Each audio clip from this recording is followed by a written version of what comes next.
इस वीडियो में एक ऐसी जॉब की बात कर रहे हैं जिसका जॉब प्रोफाइल और सैलरी बहुत ही जबरदस्त है।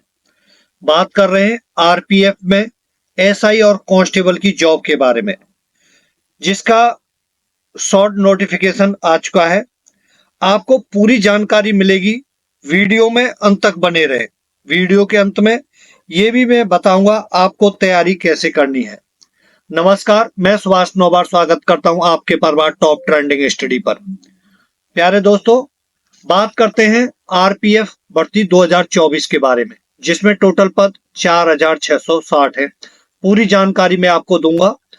चर्चा के जो बिंदु होंगे वो होंगे महत्वपूर्ण तिथियां, कुल पद, फीस, ऑनलाइन प्रक्रिया, योग्यता, आयु सीमा एवं छूट, चयन प्रक्रिया, परीक्षा पैटर्न, पाठ्यक्रम और रणनीति। आपको निहायत ही जरूरी है, आपके जो चयन प्रक्रिया है वो आपको पता होना चाहिए।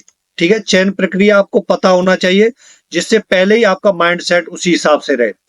परीक्षा पैटर्न के बारे में आपको पता होना चाहिए और क्या क्या पाठ्यक्रम है वो भी आपको पता होना चाहिए।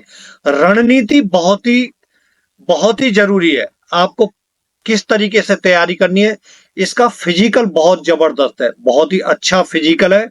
आपको फिजिकल की भी तैयारी साथ साथ ही करनी है पढ़ाई के साथ, वो मैं आपको बताऊंगा किस तरीके से। आप वीडियो के अंत तक बने रहे, पूरी जानकारी दूंगा।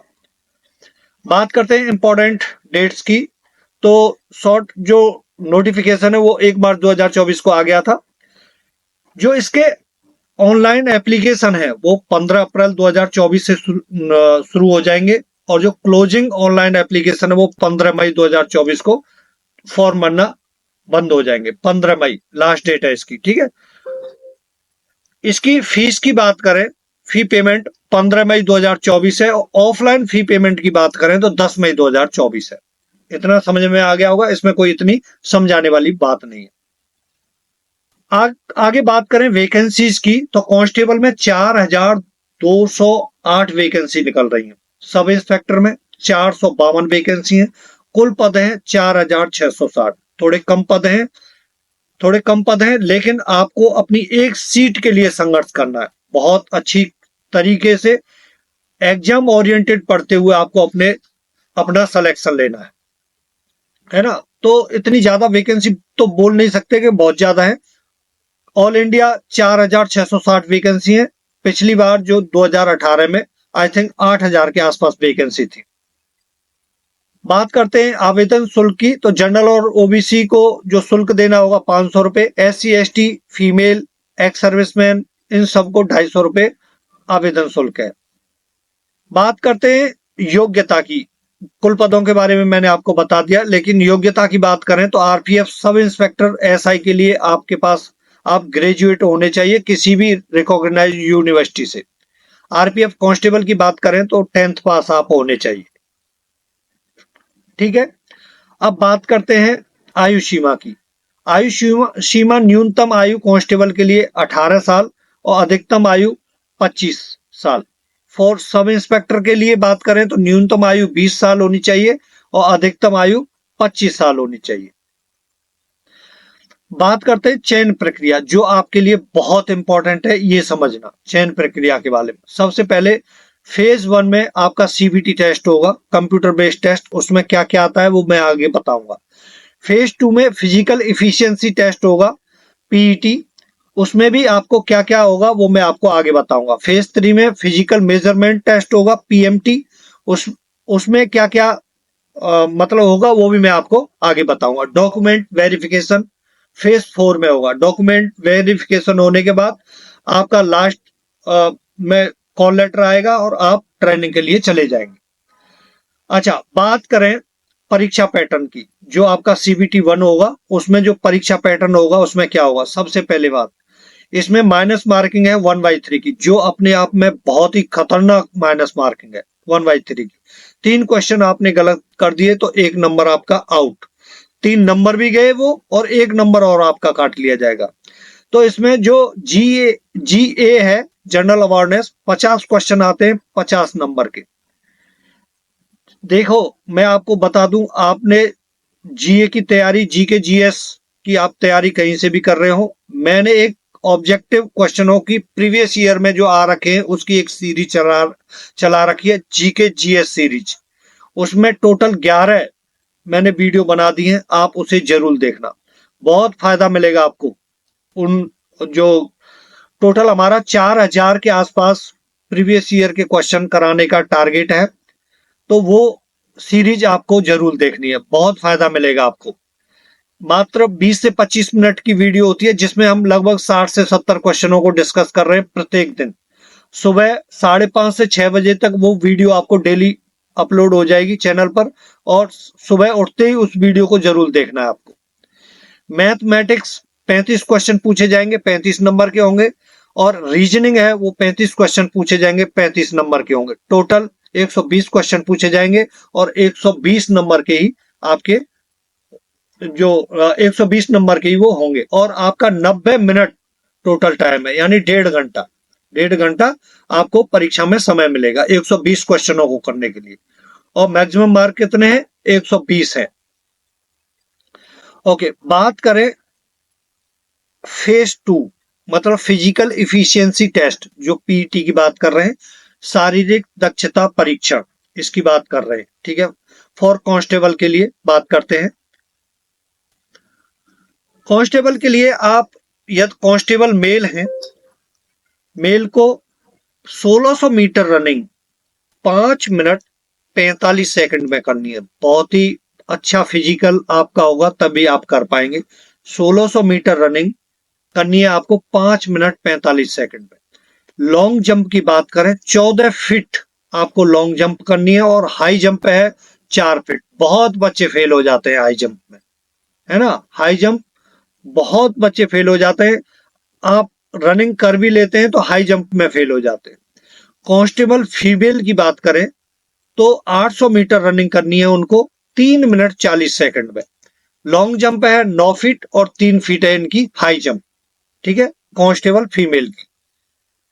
बात करें सब इंस्पेक्टर फीमेल के लिए, मेल और फीमेल, तो सब इंस्पेक्टर फीमेल की बात करें तो 800 मीटर रनिंग उनको 4 मिनट में करनी है।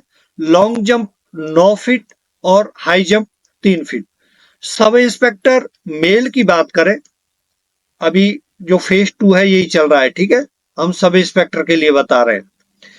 तो इनको सब इंस्पेक्टर मेल को 1600 मीटर जो रनिंग है वो 6 मिनट 30 सेकंड में करनी है, 6 मिनट 30 सेकंड में। 12 फीट लॉन्ग जंप है और 3 फीट 9 इंच इनकी हाई जंप है, सब इंस्पेक्टर मेल। बात करते हैं फेज 3 की, फिजिकल मेजरमेंट टेस्ट, पीएमटी। देखिए, इसमें हाइट इन सेंटीमीटर में है। पहली बात, chest in centimetre only for male के लिए है, ठीक है। इसमें for both constable and sub inspector के लिए, दोनों के लिए मैं इसमें बता रहा हूं आपको। जो जनरल और ओबीसी के लिए आपकी मिनिमम हाइट 165 सेंटीमीटर होनी चाहिए, ठीक है, मेल की। और फीमेल की कितनी होनी चाहिए? Minimum 157 centimetre. जनरल और ओबीसी के लिए मेल की मिनिमम हाइट 165 सेंटीमीटर 165 सेंटीमीटर, और मेल के लिए 157 157 सेंटीमीटर फीमेल के लिए होनी चाहिए। फीमेल के लिए, मेल के लिए 165 है। ओके, मेल के लिए चेस्ट होना चाहिए 80 सेंटीमीटर और फुला करके 85 सेंटीमीटर आपका चेस्ट होना चाहिए, मतलब 5 सेंटीमीटर का फुलाव होना चाहिए। बात करें SC ST कैटेगरी के बारे में, मेल की 160 सेंटीमीटर हाइट होनी चाहिए, 152 सेंटीमीटर फीमेल की हाइट होनी चाहिए। कितनी? 152 सेंटीमीटर। ओके, मेल के लिए, SC ST के लिए मेल में 76.2 सेंटीमीटर उसका चेस्ट होना चाहिए, और 81.2 सेंटीमीटर फुलाव के साथ चेस्ट होना चाहिए, यानी इनको 5 सेंटीमीटर फुलाव होना चाहिए, ठीक है, 5 सेंटीमीटर। जो गोरखास और मराठास डोगरा, इनकी हाइट थोड़ी कम होती है, तो इनके लिए हाइट में छूट दी गई है। 163 सेंटीमीटर हाइट और 155 किसकी? फीमेल की हाइट रखी गई है, लेकिन चेस्ट 80 और 85 रखा गया है। ये हो गया हमारा, यहाँ खत्म हो जाता है फेज 3 फिजिकल मेजरमेंट टेस्ट। आप यहाँ तक पास हो गए, ठीक है, उसके बाद क्या होगा, डॉक्यूमेंट वेरिफिकेशन होगा। ठीक है, डॉक्यूमेंट वेरिफिकेशन होने के बाद और उसके बाद आपका ज्वाइनिंग लेटर आएगा और आप ट्रेनिंग पर चले जाएंगे। पाठ्यक्रम की बात करते हैं प्यारे दोस्तों। देखो, मैथ्स मैथ्स में केवल अर्थमेटिक मैथ आता है अर्थमेटिक में, लेकिन इसमें अर्थमेटिक में इन्होंने नंबर सिस्टम और mensuration 2D and 3D and DI इसको और जोड़ दिया है। ठीक है, बाकी सिंपल मतलब ठीक ठाक क्वेश्चन आते हैं। बाकी पूरा ओनली अर्थमेटिक है। परसेंटेज पूछी जाएगी आपसे, profit and loss, discount, SI and CI, जो रेशियो है वो, एज एंड पार्टनरशिप से जो क्वेश्चन बनते हैं, है ना, एक एक क्वेश्चन आता है। एज का भी एक क्वेश्चन मिलेगा आपको, पार्टनरशिप का भी एक क्वेश्चन, एवरेज का एक क्वेश्चन मिलेगा आपको, टाइम एंड वर्क से दो दो क्वेश्चन मिलेंगे, कम से कम 2 या 3, टाइम एंड डिस्टेंस से एक क्वेश्चन मिलेगा, 1 या 2 मिलेंगे आपको, नंबर सिस्टम से कम 3 क्वेश्चन मिलेंगे, सिंप्लीफिकेशन के 3 क्वेश्चन होंगे, और मेंसुरेशन 2D एंड 3D के 3 क्वेश्चन होंगे, DI के कम से कम 4 या 5 क्वेश्चन होंगे। ठीक है, एक ही DI आएगी, लेकिन उसमें जो क्वेश्चन होंगे वो होंगे 5 DI, लेकिन एक ही आएगी। ठीक है, इतना समझ में आ गया हो। ऐसे ही रीजनिंग के ये कंप्लीट आप पढ़ सकते हैं। ये पूरा पाठ्यक्रम है किसका, रीजनिंग का। General awareness, history, polity. देखो, मैं अपने जो ऑब्जेक्टिव टाइप क्वेश्चन करा रहा हूं प्रीवियस ईयर, अलग अलग एग्जामों में, रेलवे में भी, SSC में आए हुए, हिस्ट्री के 10 क्वेश्चन डेली ले रहा हूं जो प्रीवियस ईयर में आ चुके हैं।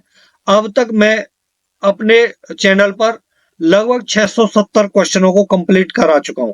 पॉलिटी के 10 क्वेश्चन ले रहा हूं, ज्योग्राफी के 10 क्वेश्चन ले रहा हूं, इकोनॉमी के 10 क्वेश्चन ले रहा हूं, स्टैटिक का मैं एक अलग से 10 क्वेश्चन डेली मैं अलग से वीडियो बनाया करूंगा। पूरे उसको मतलब 10 क्वेश्चन होंगे उसमें, लेकिन आपको वो 10 क्वेश्चन 50 क्वेश्चनों के बराबर लगेंगे। उस तरीके से मैं पूरा तोड़ करके उसको स्टैटिक जीके को कराऊंगा। उसमें बायोलॉजी के मैं 10 क्वेश्चन ले रहा हूँ, केमिस्ट्री के 10 क्वेश्चन मैं अपनी वीडियो में करा रहा हूँ, फिजिक्स के 10 क्वेश्चन है अपनी वीडियो में करा रहा हूँ। टोटल 70 क्वेश्चन मैं डेली अपनी वीडियो में प्रीवियस ईयर में आए हुए। ठीक है, आपके लिए आप किसी भी चैनल से पढ़े, पूरा पढ़ रहे हैं, रिवीजन के लिए सबसे बेस्ट है। यदि आपने ऑब्जेक्टिव क्वेश्चन नहीं लगाए हैं, आपका पढ़ना अधूरा है, इस बात का ध्यान रख लेना। ठीक है, अब बात करते हैं आपकी जो सैलरी के बारे में, है ना। सभी बच्चे को इसका बहुत वो रहता है ना कि सैलरी कितनी है। तो भैया बहुत अच्छी सैलरी है आपकी। जिस समय आप ट्रेनिंग करेंगे उस समय ये दो अलाउंस आपको नहीं मिलेंगे। क्या क्या नहीं मिलेगा, देखो, एक तो HRA नहीं मिलता है आपको ट्रेनिंग के दौरान, और एक ट्रांसपोर्ट अलाउंस नहीं मिलता है। बाकी आपका जो बेसिक पे है और DA है, ये दोनों चीजें आपकी ट्रेनिंग के दौरान मिलेगी। वैसे आपको कंप्लीट ट्रेनिंग के बाद 41,560 के आसपास अप्रोक्सीमेट सैलरी मिलेगी। जब आप एक्स ग्रेड वाले सिटी में आप सर्विस कर रहे हैं, यानी दिल्ली, कलकत्ता, बॉम्बे, इन जगहों पर आप सर्विस कर रहे हैं, तो ठीक है, 5400 ग्रेड पे 5400 रुपए मिलेंगे उसके, किसके, HRA के। अभी बढ़ गया है, बढ़ के आया है जो DA, लेकिन इसमें मैंने DA 50% लगा दिया है, 50%। ठीक है, इसमें जो अलाउंसेस और बढ़े हैं तो वो कंप्लीट बाद में और सैलरी आपकी बढ़ जाएगी थोड़ी बहुत। ठीक है, तो लगभग 41,560 के आसपास आपकी सैलरी बनेगी कांस्टेबल की। ऐसे ही RPF SI की सैलरी लगभग 62,000 के आसपास बनेगी। बेसिक पे आपकी 35,400 है, जिसमें HRA आपका 5400 में लेके चला हूं, DA आपका 50% हो गया है तो वो 17,700 रुपए हो गया, और TA 3,600 रुपए के आसपास, लगभग 62,000 के आसपास आपकी सैलरी बनेगी RPF SI की। रणनीति की बात करें, रणनीति की, तो देखो, सबसे पहले आपको ये ध्यान देने योग्य बात है। देखो, ये तो जो पहला मैंने पॉइंट लिखा है, ये तो रोजाना 10 घंटे पढ़ाई करें। ये तो कोई बच्चा ऐसा है 14 घंटे भी पढ़ाई करता है। ठीक है, 14 घंटे पढ़ाई करता है, 15 घंटे पढ़ाई करता है। ठीक है, तो इस पे आप इतना ना जाएं। मिनिमम मैंने ये लिखा है कि 10 घंटे तो पढ़ाई आपको करनी ही करनी। ठीक है, ऐसे ऐसे बच्चे हैं बेचारे, पूरा लाइब्रेरी में सोते हैं और लाइब्रेरी में पूरे दिन और रात पढ़ते हैं, वहीं टिफिन आ जाता है, वहीं खाना खाते, वहीं सो जाते हैं। ऐसे बच्चे हैं, दिन रात पढ़ाई कर रहे हैं, बहुत मेहनत कर रहे हैं, है ना। तो आपको, लेकिन प्यारे बच्चों, आपको रेशियो रखना है 5:2 का। इसका मतलब क्या रहा सर? इसका मतलब है आपको 5 दिन पूरे, जो आपका कोर्स है आरपीएफ का, मतलब जितना मैंने सिलेबस था उसको कंप्लीट करना है। एक दिन आपको पूरा दिन रिवीजन में लगाना है और एक दिन लगाना है आपको मॉक, मॉक लगाना है। ठीक है, अभी से मॉक देना शुरू कर देना आप। मॉक देना, जिन्होंने पहले कुछ ही नहीं पढ़ा है बच्चों ने, तो उसका तो आपको निहायत ही जरूरी है कि आप पूरा अपना पहले कोर्स कंप्लीट करें, जो भी सिलेबस है। जीके जीएस के लिए 1 घंटा ऑब्जेक्टिव प्रश्नों के लिए जरूर दें, ये विशेष जरूरी है क्योंकि 50 नंबर की जीके जीएस है। प्रीवियस ईयर में आए हुए जो ऑब्जेक्टिव क्वेश्चन है उनको देखना बहुत ही जरूरी है आपके लिए। ठीक है, एसएससी और रेलवे और अदर स्टेट एग्जामों में जो क्वेश्चन ऑब्जेक्टिव बने हैं पिछले 10 सालों में, उनको आपको पढ़ना बहुत ही जरूरी है। ठीक है, मैथ और रीजनिंग के लिए जितना ज्यादा हो, एक बार क्या खत्म कर लें पूरा सिलेबस मैथ और रीजनिंग का, फिर जितना बने उतना ज्यादा से ज्यादा प्रैक्टिस। मैथ का कोई भी क्वेश्चन मिल जाता है उसे वही करने लग जाओ। ठीक है, रीजनिंग में जितनी स्पीड अच्छी बनाओगे, मैथ में जितनी स्पीड अच्छी बनाओगे, और जितनी अच्छा, मतलब जितनी ज्यादा प्रैक्टिस करोगे उतना ही बढ़िया। मैथ और रीजनिंग तो मैं बोलता हूं, आपने एक बार या तो कोर्स कंप्लीट कर दिया, आपको फिर वीडियो नहीं देखनी चाहिए। उसके जितने क्वेश्चन है मॉक लगाओ, जितने क्वेश्चन मिलते हैं उतनी प्रैक्टिस करो। मॉक जरूर देना है आपको। ठीक है, मॉक देने के बाद एनालाइज उसका पक्का करें। और जो मैं इवनिंग वॉक लिखा है, वो इवनिंग वॉक इसलिए है कि आपका फिजिकल बहुत अच्छा है। आप शाम को नॉर्मल रनिंग 2 किलोमीटर आपको दौड़ना ही दौड़ना है, जो बच्चे हैं। और लड़कियों को, मतलब लड़कों को, कम से कम 2 किलोमीटर आपको दौड़ना ही दौड़ना है। धीरे धीरे दौड़े, बिल्कुल। अभी से आप प्रैक्टिस करेंगे तभी फिजिकल होगा, ध्यान रख लेना इस, क्योंकि हाई जंप भी है, लॉन्ग जंप भी है। लड़कियां डेली 1 किलोमीटर शाम को डेली वॉक पे जाना है। ठीक है, डेली 1-1.5 किलोमीटर वॉक पे जाना है। हो सके तो थोड़ा थोड़ा सा दौड़ना है, फिर पैदल चलना है, छोड़ना है, वो दौड़ना है थोड़ा सा और फिर पैदल चलना है। ध्यान रखना, जिन बच्चों पे दौड़ा नहीं जाता है वो थोड़ा सा दौड़े फिर पैदल चले, दौड़े फिर पैदल चले। पहले 1 महीने तक ऐसे ही करते रहे, खुद ब खुद प्रैक्टिस हो जाएगी। ठीक है, विशेष ध्यान रखना है अपना, पढ़ाई के प्रति बिल्कुल वफादार रह करके पढ़ाई करनी है आपको। इतना ही बताना था। फिर भी आपका कोई क्वेश्चन होता है कमेंट्स में जरूर लिखें। नमस्कार।